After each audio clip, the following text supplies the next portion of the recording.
اللهم صل على محمد وعلى آل محمد كما صليت على إبراهيم وعلى آل إبراهيم إنك حميد مجيد.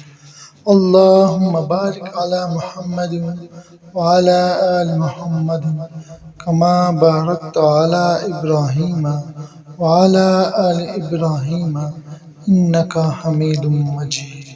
تمام دیکھنے اور سننے والوں کو السلام علیکم۔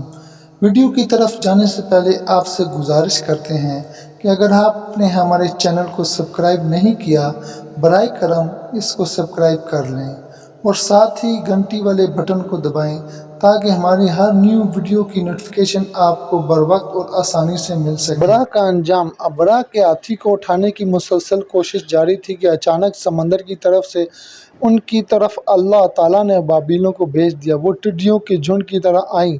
دوسری طرف عبدالمطلب مکہ میں داخل ہوئے، حرم میں پہنچے، کعبہ کے دروازے کی زنجیر پکڑ کر ابرہہ اور اس کے لشکر کے خلاف فتح کی دعا مانگی۔ ان کی دعا کے الفاظ یہ تھے: اے اللہ، یہ بندہ اپنے قافلے اور اپنی جماعت کی حفاظت کر رہا ہے، تو اپنے گھر یعنی بیت اللہ کی حفاظت فرما۔ ابرہہ کا لشکر فتح حاصل نہ کر سکے، ان کی طاقت تیری طاقت کے آگے کچھ بھی نہیں۔ آج صلیب کامیاب نہ ہو۔ صلیب کا لفظ اس لیے بولا کہ ابرہہ عیسائی تھا اور صلیب کو عیسائی اپنے نشان کے طور پر ساتھ لے کر چلتے ہیں۔ اب انہوں نے اپنی قوم کو ساتھ لیا اور ہرا پہاڑ پر چڑھ گئے، کیونکہ ان کا خیال تھا وہ ابرہہ کا مقابلہ نہیں کر سکیں گے۔ اور پھر اللہ تعالیٰ نے پرندوں کے جھنڈ بھیج دیے۔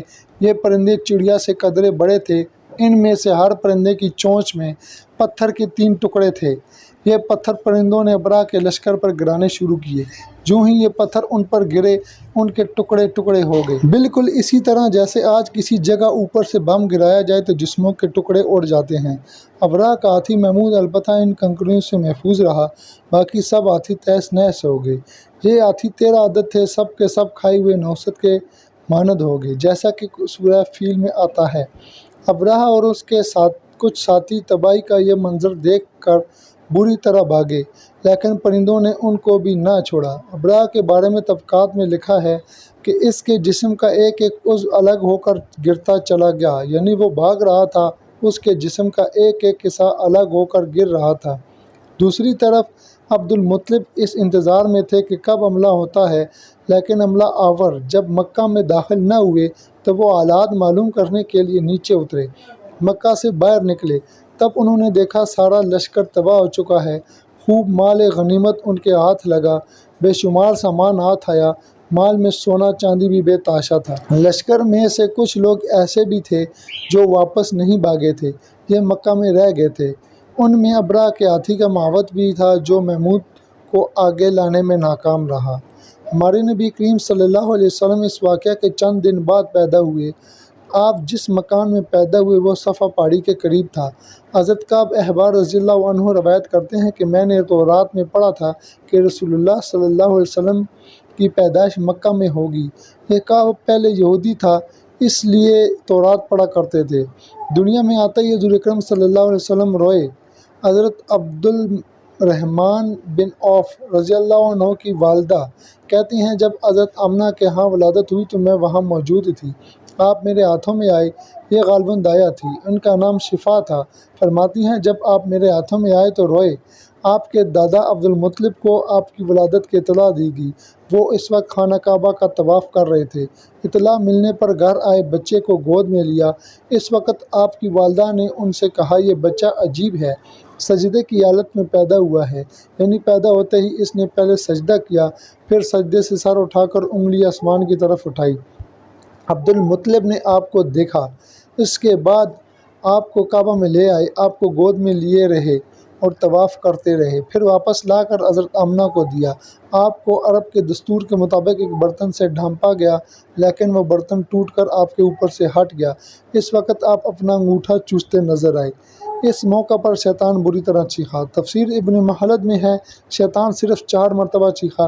پہلی مرتبہ اس وقت جب اللہ تعالیٰ نے اسے ملعون ٹھہرایا۔ دوسری بار اس وقت جب اسے زمین پر اتارا گیا، تیسری بار اس وقت چیخا جب ہاں حضرت صلی اللہ علیہ وسلم کی پیدائش ہوئی، اور چوتھی مرتبہ اس وقت جب نبی کریم صلی اللہ علیہ وسلم پر سورہ فاتحہ نازل ہوئی۔ اس موقع پر حضرت حسان بن ثابت رضی اللہ عنہ کہتے ہیں، میں 8 سال کا تھا، جو کچھ دیکھتا اور سنتا اس کو سمجھتا تھا۔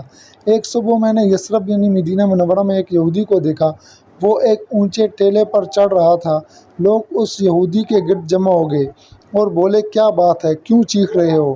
یہودی نے جواب دیا، احمد کا ستارہ طلوع ہو گیا ہے اور وہ آج رات پیدا ہو گئے ہیں۔ حضرت حسان بن رضی اللہ عنہ بعد میں 60 سال کی عمر میں مسلمان ہوئے تھے۔ 120 سال کی عمر میں انہوں نے وفات پائی، گویا ایمان کی حالت میں 60 سال زندہ رہے۔ بہت اچھے شاعر تھے، نبی کریم صلی اللہ علیہ وسلم کی اپنے اشعار میں تعریف کیا کرتے تھے اور دشمنوں کی برائی اشعار میں بیان کرتے تھے۔ غزوات کے موقع پر اشعار کے ذریعے مسلمانوں کو جوش دلاتے تھے۔ اسی بنیاد پر انہیں شاعر رسول کا خطاب ملا تھا۔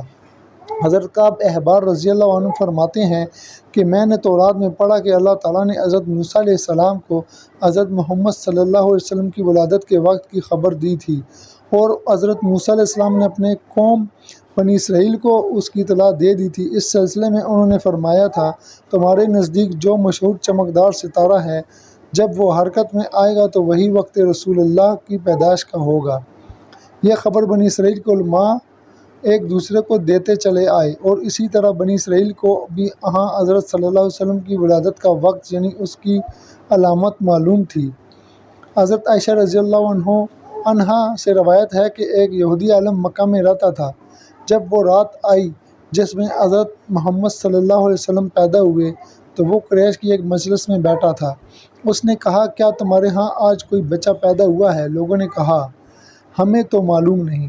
اس پر اس یہودی نے کہا، میں جو کچھ کہتا ہوں اسے اچھی طرح سن لو۔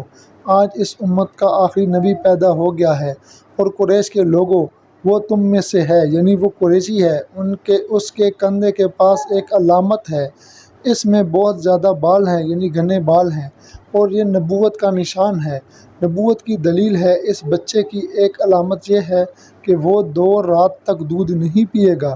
ان باتوں کا ذکر اس کی نبوت کی علامات کے طور پر پرانی کتب میں موجود ہیں۔ علامہ ابن حجر نے لکھا ہے کہ یہ بات درست ہے کہ آپ نے 2 دن تک دودھ نہیں پیا تھا۔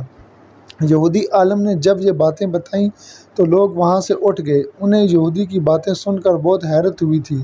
جب وہ لوگ اپنے گھروں میں پہنچے تو ان میں سے ہر ایک نے اس کی باتیں اپنے گھر کے افراد کو بتائیں۔ عورتوں کو چونکہ حضرت آمنہ رضی اللہ عنہ کے ہاں بیٹا پیدا ہونے کی خبر ہو چکی تھی، اس لیے انہوں نے اپنے مردوں کو بتایا، ذرا چل کر مجھے وہ بچہ دکھاؤ۔ لوگ اسے ساتھ لیے حضرت آمنہ کے گھر کے باہر آئے، ان سے بچہ دکھانے کی درخواست کی۔ آپ نے بچے کو کپڑے سے نکال کر دے دیا۔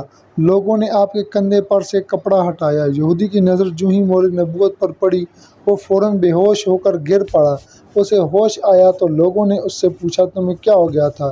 جواب میں اس نے کہا، میں اس غم سے بے ہوش ہوا تھا کہ میری قوم میں سے نبوت ختم ہو گئی، اور اے قریشیو، اللہ کی قسم یہ بچہ تم پر زبردست غلبہ حاصل کرے گا، اس کی شہرت مشرق سے مغرب تک پھیل جائے گی۔